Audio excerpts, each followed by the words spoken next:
यह बजट सभी वर्गों को ख्याल में रखकर लीजिए। किसानों के लिए जो आपने काम किया है, 3 लाख रुपया का जो क्रेडिट कार्ड था उसको आपने 5 लाख करने की काम किया। इससे किसानों का हित होगा, किसान आत्मनिर्भर बनेंगे। तेजस्वी जी को कुछ जानकारी है क्या? उन्हीं के गठबंधन के लोग कह रहे हैं यह बिहार के लिए जब बजट है, जब उन्हीं के बड़े नेता दिल्ली में बैठने वाले नेता कर रहे हैं बिहार का, उनको तो समझ में नहीं आता है। नमस्कार, आप देखना शुरू कर चुके हैं लाइव सिटीज को। मेरा नाम अभिषेक है। बिहार में बजट को लेकर काफी हंगामा मचा हुआ है। दरअसल आम बजट पेश हुआ है, जिसके बाद बिहार को कई सारी चीजें मिली हैं, जिसको लेकर जो एनडीए के तमाम नेता हैं वो उपलब्धियां गिना रहे हैं। लेकिन आरजेडी का साफ साफ आरोप है, बजट में झुंझुनना मिला है, ना ही विशेष राज्य की दर्जे की बात कही गई, ना ही कुछ मिला है, ऐसा आरजेडी का आरोप है। हालांकि इसको लेकर बिहार सरकार के मंत्री केदार गुप्ता ने उपलब्धियां गिनाई है, क्या कुछ बिहार को मिला है। डबल इंजन की सरकार बिहार में है और देश में भी सरकार काम कर रही है। एनडीए के नेतृत्व में सरकार मजबूती से बिहार का विकास करना चाहती है। और उन्होंने ये भी कहा है, शिक्षा के क्षेत्र में जो आरजेडी कहती है कि नौकरियां दी गई हैं, उनके मंत्री तो आते ही नहीं थे। करारा जवाब दिया है नीतीश के मंत्री ने। केदार गुप्ता क्या कुछ कह रहे हैं, बिहार सरकार के पंचायती राज मंत्री हैं, पहले आप वो सुनिए। निश्चित तौर पर यह बजट सभी वर्गों को ख्याल में रखकर लीजिए और इससे समाज के वंचित वर्ग, मध्यम वर्ग, दलित वर्ग, ओबीसी वर्ग, सारे वर्गों जो वर्ग विकास से वंचित रह गए, सबको ख्याल रखते हुए माननीय देश के प्रधानमंत्री और सीतारमण जी ने किया। क्योंकि देश के प्रधानमंत्री गरीब के बेटा है, गरीबी को उन्होंने देखा है और क्या क्या उन्होंने झेला, जिस चीज को उन्होंने झेलने का काम किया है उसको अपने राजपाट में सबको ठीक ढंग से धरातल पर उतर जाए, उसके लिए उन्होंने काम किया।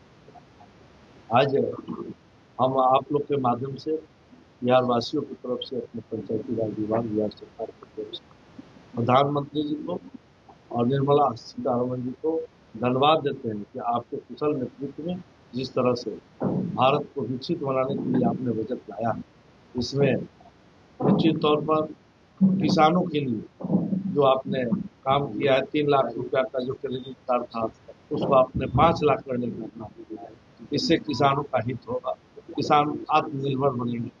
युवाओं के लिए जिस तरह से उद्यमी नौजवानों को आगे बढ़ाने के लिए 5 करोड़ के लिए 10 करोड़ का लोन देने का जो आपने घोषणा किया है, निश्चित तौर पर हमारे युवा इससे आत्मनिर्भर होंगे और युवा ही आत्मनिर्भर नहीं होंगे, इससे जो बेरोजगार है उनको लाखों करोड़ों जो बेरोजगार है उनको रोजगार। विपक्ष का कहना है किसानों के लिए लॉलीपॉप, तेजस्वी का कहना लॉलीपॉप धरा दिया गया बिहार में।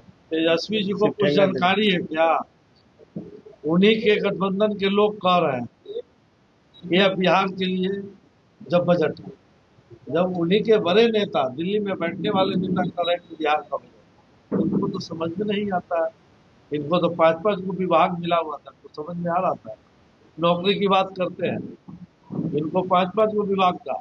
आप बता दीजिए ना, पत्रकार बंधु है, अपने विभाग में केवल को नौकरी देने का काम किया। और जिस शिक्षा विभाग की बात करते हैं उस शिक्षा विभाग में उनके मंत्री तो जाते ही नहीं,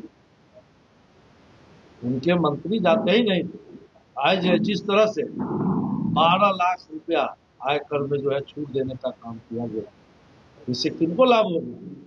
जो मध्यम वर्ग के लोग हैं, जो कमजोर वर्ग के लोग हैं, उनको आय का सीमा बढ़ाने से उनकी उन्नति होगी, उनका घर में खुशहाली आएगी और जो विकसित राष्ट्र की जो संकल्पना है माननीय प्रधानमंत्री वो पूरा होगा। मैं निश्चित तौर पर आप लोग के माध्यम से जो माननीय मुख्यमंत्री नीतीश कुमार जी ने आग्रह किया था, उस आग्रह को देखते हुए प्रधानमंत्री जी ने बिहार के लिए बहुत सारा कल्याणकारी योजना को इस बजट में देने का काम किया है। मैं फिर आप लोग की तरफ से एक बार कहना चाहता हूँ कि जिस तरह सूरज जो है उतना ही तालाब से जल सोखता है जितना लोगों की आवश्यकता है, उसी तरह 2% आय कर देने वाले देशवासी को 98% लोगों को लाभ पहुंचाने का काम इस बजट में बिहार को विशेष राज्य की दर्जा की मांग लगातार उठ रही थी। लोगों को उम्मीद थी कि अगर इस बजट में कहीं बिहार को विशेष राज्य का दर्जा मिल जाए, एनडीए की सरकार बिहार में देखिए, आप लोग को खूब मालूम है, आप लोग पत्रकार बंधु, विशेष राज्य की दर्जा के लिए कुछ क्राइटेरिया तय है, उस क्राइटेरिया को फुलफिल हम लोग नहीं कर पाते। लेकिन विशेष पैकेज देके लाखों करोड़ रुपया दे करके जिस तरह से बिहार को आगे बढ़ाने का काम किया जा रहा है, आज डबल इंजन की सरकार 4 घंटा में बिहार के किसी कोने से बिहार पटना पहुंच जाता है राजधानी में, चाहे शिक्षा के मामला में हो, चाहे स्वास्थ्य के मामला में हो, चाहे जिस किसी मामला में हो। आज माननीय मुख्यमंत्री नीतीश कुमार जी के नेतृत्व में, माननीय उप मुख्यमंत्री सम्राट चौधरी, दिलीप जायसवाल जी, विजय सिन्हा जी के नेतृत्व में बिहार आगे बढ़ रहा है और आगे बढ़ेगा। तो आपने सुना कि पंचायती राज मंत्री ने क्या कुछ कहा है, खूब गुस्से में है और साफ साफ तेजस्वी यादव की पार्टी को सुना दिया है। तो शिक्षा विभाग की बात करते हैं, बहाली की बात करते हैं, रोजगार की बात करते हैं, कितनी बहाली दी? शिक्षा विभाग में तो मंत्री जाते ही नहीं थे, उनके मंत्री की ऐसी स्थिति थी कि शिक्षा विभाग जाते ही नहीं थे और क्रेडिट लेने की होड़ में खाली रहते हैं। विकास नीतीश कुमार के नेतृत्व में हो रहा है, विकास पीएम नरेंद्र मोदी के नेतृत्व में हो रहा है। तो बने रहिए लाइव सिटीज के साथ, हमारे यूट्यूब चैनल को सब्सक्राइब करिए, इसको लाइक करिए। धन्यवाद।